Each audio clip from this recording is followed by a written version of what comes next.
Student आज की जो हमारी वीडियो है ये है शदीद प्री इक्लेम्शिया और इक्लेम्शिया के लिए मैग्नीशियम सल्फेट कैसे हमने इंजेक्शन देना होता है। यानी कि जो इक्लेम्शिया और शदीद इक्लेम्शिया में झटके दौरे आ जाते हैं उसमें हम किस तरीके से मैग्नीशियम सल्फेट की डोज़ को मेंटेन करेंगे और कैसे हमें देनी होती है। तो उसके लिए स्टूडेंट जो मैग्नीशियम सल्फेट है उसको हमने 20% सोल्यूशन को 4 ग्राम आईवी जो होता है 5 मिनट में उसको क्या हमने देना होता है। सही है, ये समझ आ रही है आपको। मैग्नीशियम सल्फेट 20% सोल्यूशन जो है 4 ग्राम आईवी जो होता है ना वो 5 मिनट में हमें देना होता है। इसके फ़ौरी बाद 50% मैग्नीशियम सल्फेट सोल्यूशन दोनों कूलों के पट्टों पर गहरे इंजेक्शन के ज़रिए 5-5 ग्राम लगाएं। यानी कि दोनों ग्लूटियल जो हैं ग्लूटियल मसल उसके ऊपर 5-5 ग्राम लगाना है। और सिरिंज में 1 मिलीलीटर 2% लेग्नोकेन भी मिलाएं। सही है, लेग्नोकेन भी उसके साथ मिलाना बहुत ज़रूरी होता है। जब मैग्नीशियम सल्फेट का IM से गहरा इंजेक्शन लगाएं तो इस बात को यकीनी बनाएं कि सेप्टिक से बचाव की तदाबीर इख्तियार की गई हों। औरत को पहले से बता दें कि मैग्नीशियम का इंजेक्शन लगाया जाए तो गर्मी महसूस होगी। ये आपने औरत अगर कॉन्शियस है तो आप उसको ये ज़रूर बता दें कि जो है आपको ये जो इंजेक्शन लगेगा इससे थोड़ी गर्मी महसूस होगी। तो आपको समझ आ गई होगी कि पहले आपने जो मैग्नीशियम सल्फेट है 20% सोल्यूशन को 4 ग्राम में IV लगाना है 5 मिनट तक, फिर दोनों कूलों पर 5-5 ग्राम लगाना है। सही है, और किसके साथ 2% लेग्नोकेन के साथ। सही है, और उसमें औरत को बता भी देना ज़रूरी है।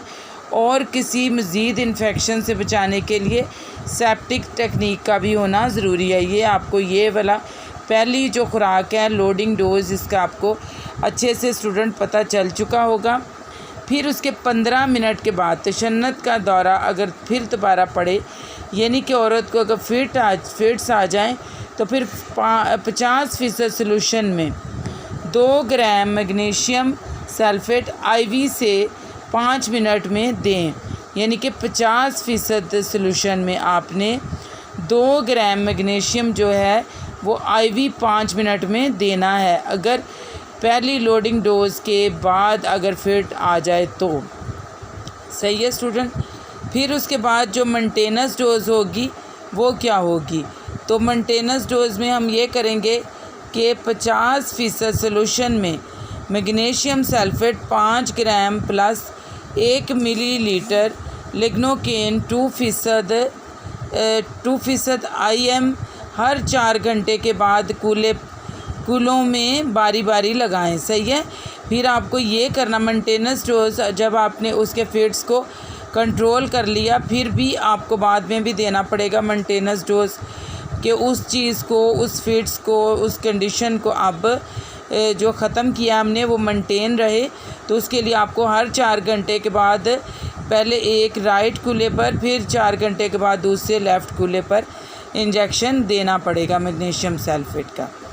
फिर उसके बाद ज़चकी के या आखिरी बार तशन्नुत के दौरे के जो भी आखिर में वाक़या हुआ होगा, जो फिट्स आया होगा, 24 घंटे तक मैग्नीशियम सल्फेट का इलाज जारी रखना है। ये नहीं कि फिट्स आने बंद हो गए तो आपने मैग्नीशियम सल्फेट भी लगाना उसी टाइम बंद कर दिया, बल्कि वो जो लास्ट फिट्स आए हैं उसके 24 घंटे तक आपको ये इलाज क्या रखना पड़ेगा, जारी रखना पड़ेगा। इलाज दोहराने से पहले ये यकीनी बात आपको आपके उसमें होनी चाहिए। सही है, हम 24 घंटे के बाद अगर आप दोबारा उसको रिपीट कर रहे हैं तो आपको ये कुछ चीज़ें पता होनी चाहिए, फिर आप उसको रिपीट करेंगे। तनफ़्फ़ुस की रफ़्तार फ़ी मिनट कम से कम 16 बार हो, यानी कि रेस्पिरेशन जो है वो कितनी होनी चाहिए, 16 बार हो, इससे कम नहीं हो, ठीक है। फिर उसके बाद है कि जो हैं जो इसके ये होंगे पेटलरी रिफ्लेक्सेस जो हैं ये मौजूद होने चाहिए। पिछले 4 घंटे के दौरान पेशाब फ़ी घंटा कम से कम 30 मिलीलीटर के हिसाब से खारिज हुआ हो, यानी कि 4 घंटों में हर 1 घंटे में तकरीबन 30 मिलीलीटर के हिसाब से पेशाब आया हो, यानी कि 4 घंटों में कितना पेशाब होना चाहिए, 120 मिलीलीटर उसके यूरिन बैग में होना चाहिए।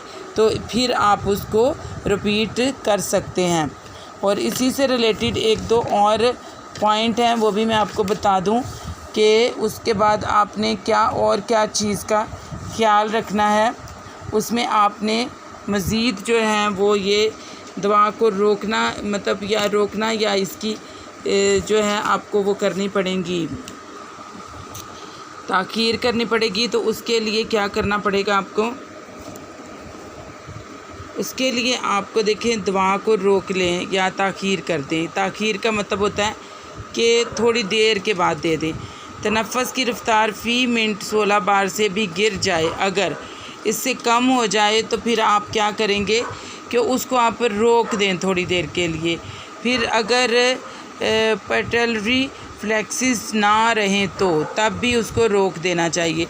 पिछले 4 घंटे के दौरान पेशाब जो है, जैसे मैंने आपको बताया कि अगर 4 घंटों में 120 मिलीलीटर ना हुआ हो या इससे कम हो तब भी आपको रोक देना चाहिए। तो फिर इस पर आपको उसका क्या तोड़ भी पता होना चाहिए, एंटीडोट भी आप तैयार रखें।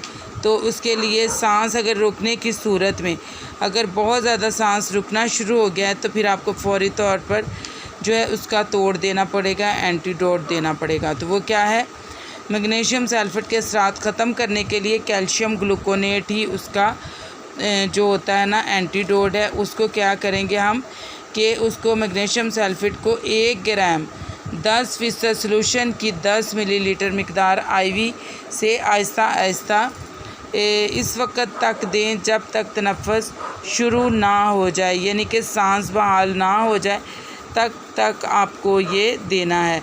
तो स्टूडेंट, आप लोगों ने काफ़ी मैग्नीशियम सल्फेट के लिए क्वेश्चन किए थे कि मैडम इसकी जो है एक्चुअल डोज़ हमें बता दें, तो वो मैंने अभी आपको बता दी है। तो यकीनन आपको इससे काफ़ी इन्फॉर्मेशन मिली होगी। तो आप इसको देख लें, सुन भी लीजिएगा। अगर आपको कोई क्वेश्चन करना हो तो आप कमेंट्स में कर सकते हैं, और ये आप अपने दूसरे फ्रेंड्स के साथ भी इस वीडियो को शेयर करें। Thank you.